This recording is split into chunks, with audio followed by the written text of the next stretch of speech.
Hello, everybody, and welcome to the KC ChiroPulse, the podcast brought to you by CATS Consultants. We're so glad you're here today. And Troy, you've always got the ideas for what we're going to talk about. So I'm just going to flip it right to you, my good friend, Dr. Troy Fox. So Troy, take it away. Yeah, so I get a lot of emails, and for those of you that haven't heard the email address or are looking, how can I get a hold of him? Troy@catsconsultants.com. So if you want to get a hold of me, it's a very simple email address. Ask me any question. So we've had several people that have asked this question. This is multiples of people that wanted to know more about you, Dr. Perusich. Oh, And I good thought, Lord. well, what a great time to interview you and ask you a few questions because, as a consultant that has worked in the industry for a number of years and helped a lot of high-profile chiropractors over the years, we kind of want to know, how in the heck did all this happen? Like a great watchmaker, I want to know what makes the watch tick at this point. So I'd really like to go all the way back and say, Dr. Perusich, where did this all start? What did you do before chiropractic, and what kind of led you to chiropractic? That's really my first question. Well, looking backwards, Troy, it was really kind of an interesting journey. I've always had this entrepreneurial spirit. Mm-hmm. A lot of us when we were kids, we, mowed a couple of yards and those kind of things. Well, I kind of took it to the next level. And in high school, actually had about 90 yards that we mowed. And I had 4 guys that worked for me, and we had trailers full of equipment, and Mm-hmm. just really kind of took it to the next level. And I was making great money. We'd get up in the mornings on days when it would snow, and we'd have a whole bunch of driveways lined up to go shovel. And Mm-hmm. so I was just always in that entrepreneurial spirit. And I think that was in part because my father was an entrepreneur. My father owned a very large engineering firm and Mm. was very successful. And so he just kind of instilled that whole idea in me. It was funny. I got introduced to chiropractic actually when I was real early on in high school. I was a Mm-hmm. freshman or sophomore, and I got hurt. And my father took me to an orthopedic surgeon who Mm-hmm. said, "Yeah, you're probably never going to play again." And Oh, my wow. dad had been a chiropractic patient for years and Mm-hmm. took me to his chiropractor, and within 2 weeks I was back playing sports again. And I just kind of fell in love with how chiropractic worked. And Wow, so, what a testament. And how many times have we heard a story just like that? yeah. I think that's fantastic. It makes me smile because as chiropractors, sometimes we pull the miracle move in just a couple of weeks' time. So that's cool. So your introduction to chiropractic was one of grandeur. You're like, whoa, Oh, it was like fireworks going off at New Year's Eve. It was, I just cool. thought, wow, this is totally amazing. Right, But at that point, right, my mindset wasn't really focused on going a healthcare route. right. I was so entrenched in business, and business was interesting to me. So I Yeah. went off to college, and I went to University of Texas, the Hmm. Harvard of the South, as they call it. Um, And we're sorry about that. Well, those of us from Kansas anyway are sorry. So, all right. right, I Well, digress. So go ahead. and I'm sorry you can't beat us in football, but um, True. when I got to Texas, Texas had a lot of really interesting degree combinations. And Uh-huh. so I actually got my degree in advertising, marketing, and finance. So Mm, just kind of an interesting wrap of business, kind of right. specializations in business.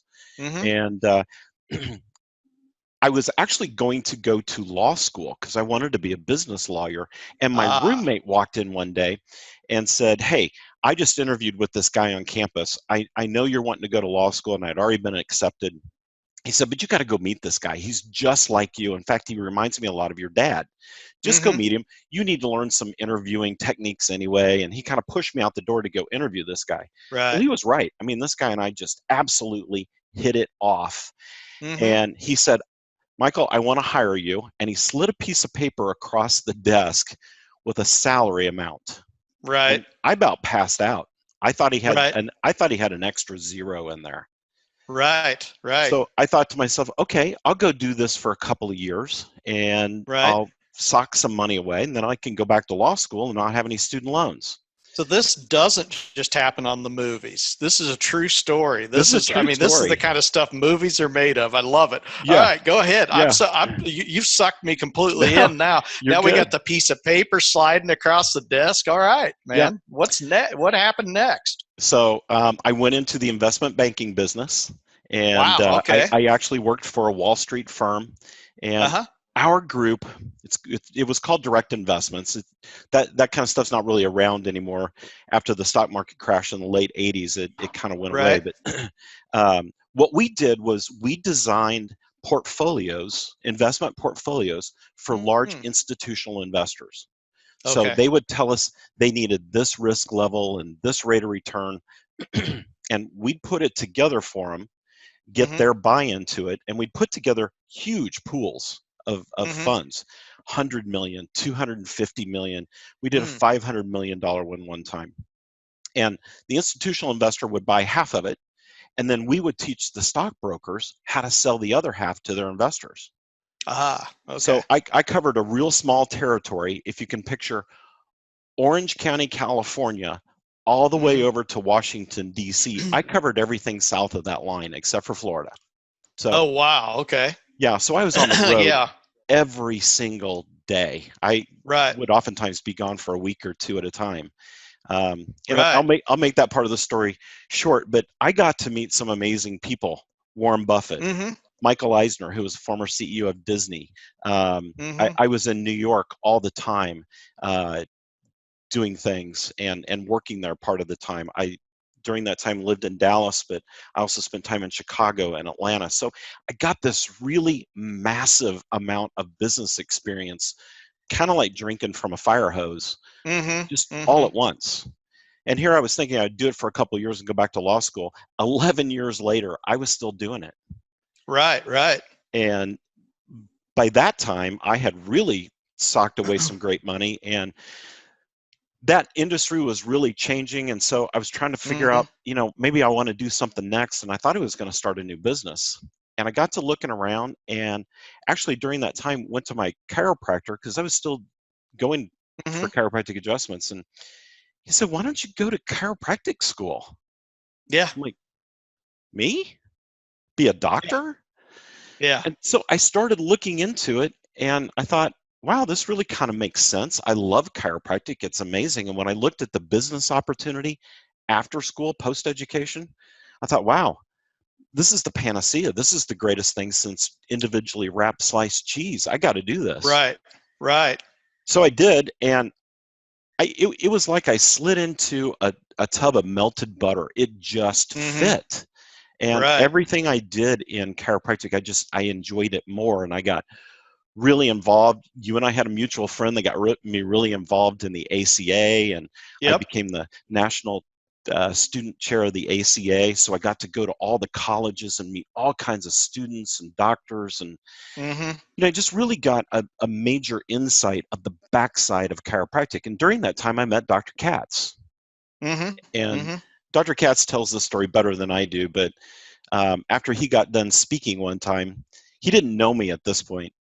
And I walked up and I shook his hand, and he bent down on the edge of the stage and said, "Hi, Michael, it's nice to meet you." And I said, Dr. Katz, I really enjoyed your presentation today. And someday I want to be up there on stage speaking with you.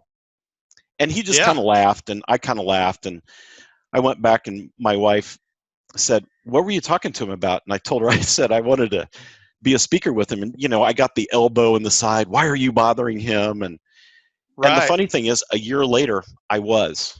David and I just formed a really solid friendship. And a year later, I started teaching and coaching for Cats management. And Right. then, the rest really is kind of history.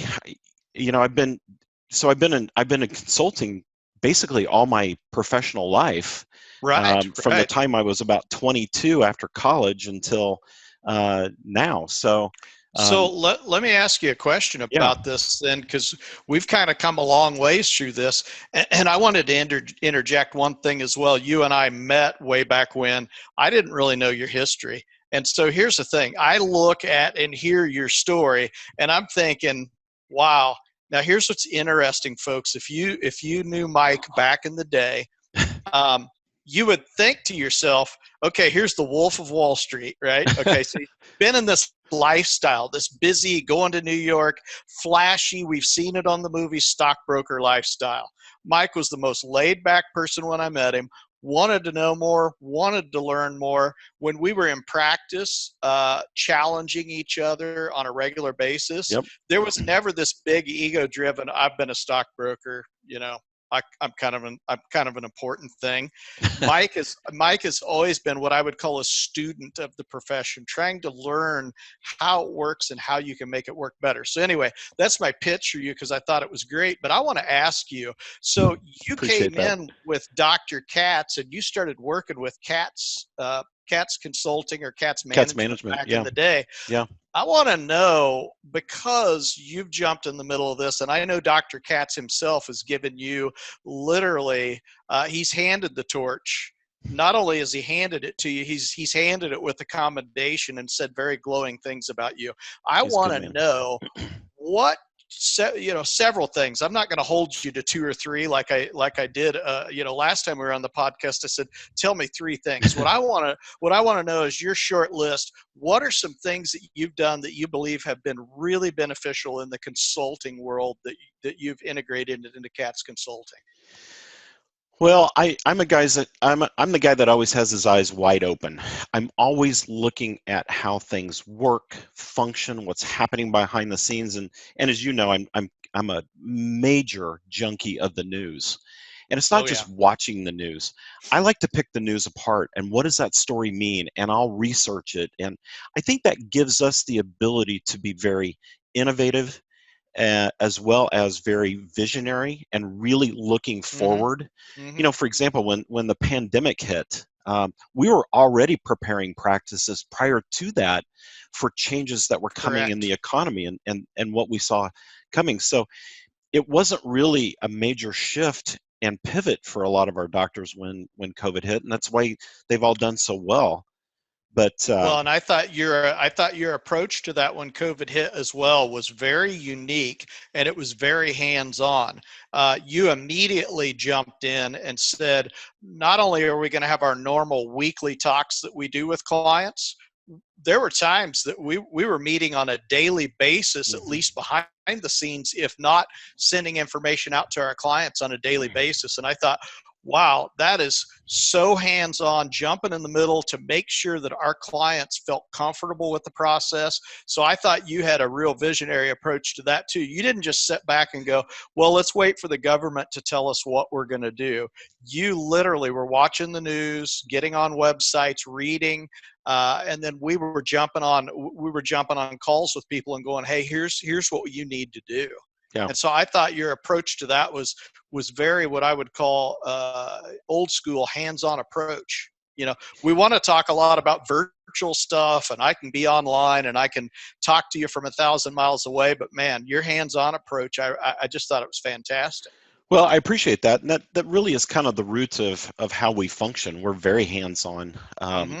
and that's why we kind of have an exclusive group of clients. We don't take on a whole bunch of clients every month. My vision of how you help people is to be right there every time they need you, not just once a month for a periodic check-in call that lasts 25 minutes.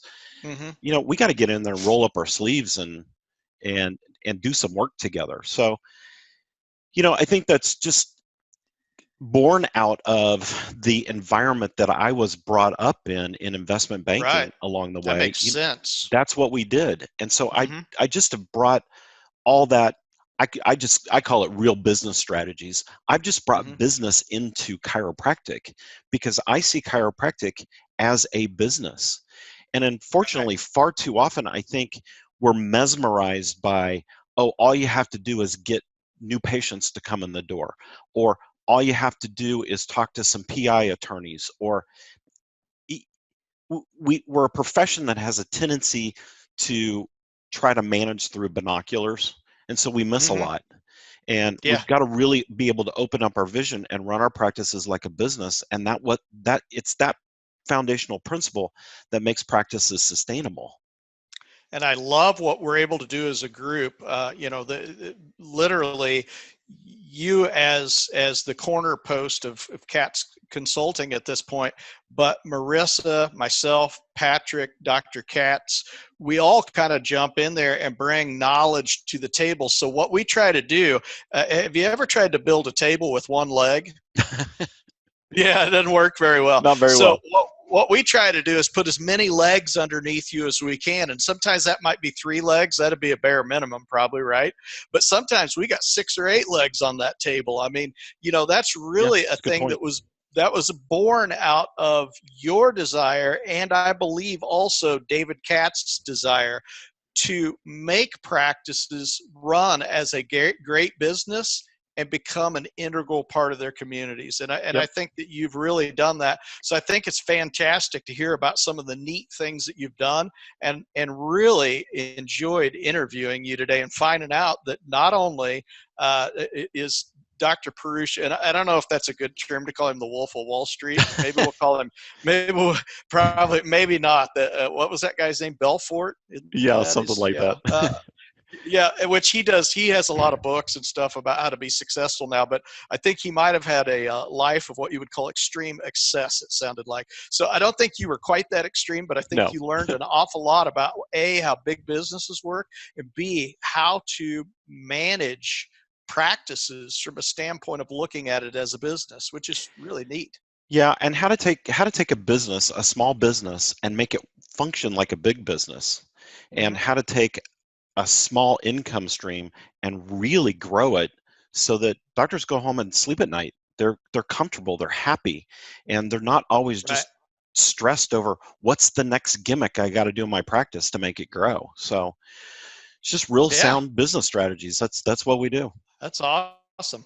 Well, So thanks for letting us interview you today. And I'm sure well, I people will have appreciate more that. questions as a result of this. Honestly, Yeah, I would holler at not be us. surprised. So if you have more questions, Troy at catsconsultants.com.